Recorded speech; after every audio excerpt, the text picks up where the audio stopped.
মাত্র ৩০০ টাকায় ঘুরে আসলাম ঢাকার কাছাকাছি খুব সুন্দর একটা রিসর্টে। আসসালামু আলাইকুম সবাইকে, আমি Oishi from glimpse of Oishi. আজকে খুব সকাল সকাল রওনা দিয়ে দিয়েছি খুব সুন্দর একটা রিসর্টে যাওয়ার জন্য। আজকে চলে যাচ্ছি ঢাকার কাছাকাছি নারায়ণগঞ্জের রূপগঞ্জে খুব সুন্দর একটা রিসর্টে, যার নাম Subarnagram amusement park and resort. প্রথমে আমরা ৩০০ টাকা এন্ট্রি ফি দিয়ে রিসর্টে প্রবেশ করলাম। এই ৩০০ টাকা এন্ট্রি ফি দিয়ে সারাদিনের জন্য পুরো রিসর্টই আপনারা ঘুরতে পারবেন। এখন আমরা রিসর্টে এন্ট্রি করছি আর ঢুকে একটা অ্যামেজিং ভিউ দেখতে পেলাম। সুবর্ণগ্রাম পার্কটি অনেক বড় এরিয়া জুড়ে অবস্থিত আর এখানে প্রাকৃতিক সৌন্দর্য আপনাকে মুগ্ধ করবেই। পুরো পার্কটি ঘোরার জন্য আপনারা এখানে ট্রেন এবং বাগি রাইডস পেয়ে যাবেন, যেটার মূল্য ছিল মাত্র ৫০ টাকা। আমরা এখানে বাগি রাইডস নিয়েছিলাম আর বাগিতে চড়ে আমরা ডিসাইড করছিলাম আমরা প্রথমে কোথায় যাব, কি করব।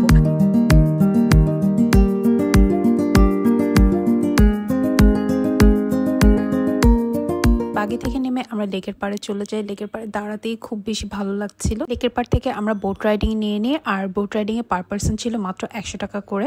আর সারাদিনে যতগুলো অ্যাক্টিভিটি ছিল তার মধ্যে বোট রাইডিং অ্যাক্টিভিটিটা বেস্ট ছিল। বোট রাইডিং শেষ না হতেই বৃষ্টি পড়া শুরু হয়ে গিয়েছিল। লেকের পাড়ে বসে আমরা লেক ভিউটা এনজয় করছিলাম আর এর মধ্যে অর্ডার করে দিয়েছিলাম ফুচকার টেস্টটাও খুব মজা ছিল। মধ্যেই বৃষ্টি চলে গিয়ে একটা খুব সুন্দর রোদ ওঠে আর এই রোদের মধ্যে খুব ভালো লাগছিল। আমরা হাঁটছিলাম আর সৌন্দর্যটা এনজয় করছিলাম।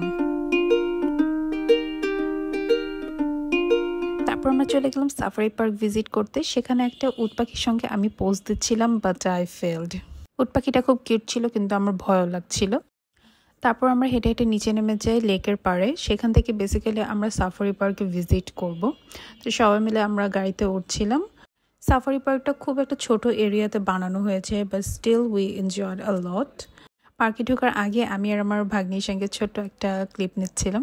সাফারি পার্কে ঢোকার জন্য লেকের পাড় দিয়ে গাড়িটা যাচ্ছিল, আমরা লেক ভিউটা এনজয় করছিলাম। আর ওই যে সেটা হচ্ছে সুইমিং পুল, আপনারা চাইলে সুইমিং পুলও এনজয় করতে পারবেন। সুইমিং পুলে পার পার্সন এন্ট্রি ফি ৩০০ টাকা। আমরা এখন সাফারি পার্কে এন্ট্রি করছি। পার্কের ভেতরটা তারা খুব ওয়েল মেনটেন রেখেছে আর পার্কের ভিতরের পরিবেশটা, ওয়েদারটা খুব বেশি ভালো লাগছিল। গাড়ির সাথে উট পাখিদের জন্য খাবার দেওয়া থাকে আর দূর দূরান্ত থেকে উট পাখিগুলো এসে আমাদের গাড়ি থেকেই খাবার নিয়ে খাচ্ছিল। আর এই যে উট পাখিটা আমি হাত দিয়ে ডাকছিলাম, মনে হচ্ছিল আমার কাছে আসতেছিল, বাট অ্যাকচুয়ালি ও খাবার জন্য আসতেছিল। বাঘসিংহ না থাকলেও সাফারি পার্কটা আমরা ভালোই এনজয় করেছি। সাফারি পার্ক থেকে বের হওয়ার পর আবারও বৃষ্টি শুরু হয়ে গিয়েছিল অ্যান্ড এগেইন আমরা মোমেন্টগুলো খুব এনজয় করছিলাম।